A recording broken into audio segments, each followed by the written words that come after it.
Baik, kembali lagi dengan Bu Valen. Di sini saya akan menjelaskan terkait dengan memahami, mengaplikasikan, dan menalar permasalahan terkait dengan program linier atau ProLin. Nah, program linier ini dirancang untuk mencari nilai maksimum atau minimum dari suatu fungsi tujuan. Biasanya, langkah-langkahnya itu adalah yang pertama, membuat model matematika dari permasalahannya terlebih dahulu.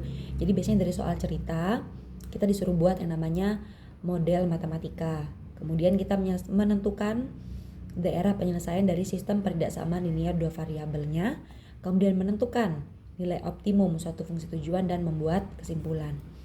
Kalau kita ingin membuat yang namanya model matematika, itu kita harus menuliskan dulu semua informasi atau aturan yang diketahui pada tabel atau soal cerita.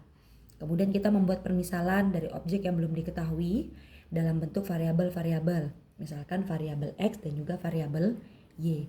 Kemudian baru kita membuat sistem pertidaksamaan liniernya berdasarkan informasi yang tersedia dalam soal. Dan yang terakhir, kita menentukan fungsi tujuan, yaitu fungsi yang akan memaksimumkan atau meminimumkan fungsi tersebut tergantung dengan soal. Kemudian kita akan mengenal yang namanya nilai optimum. Nah, nilai optimum dari fungsi tujuan itu adalah fungsi yang menentukan bahwa dia ini sesuai dengan permintaan soal, apakah itu memaksimumkan ataupun meminimumkan.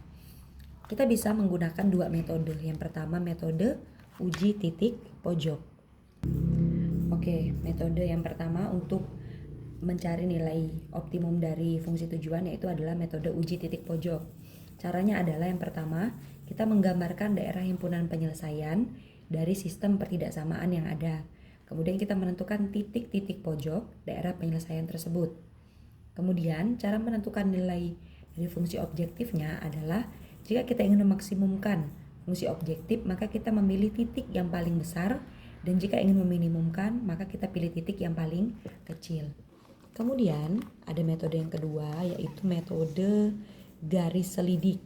Nah, ini metode ini kalau untuk mengerjakan TKA ini kurang disarankan karena terlalu panjang untuk kita menggambar. Tapi bisa menjadi referensi untuk kita kalau misalnya kita ingin belajar dan mencari tahu. Boleh dicari lagi tentang metode garis selidik. Jadi tidak saya jelaskan lebih lengkap ya.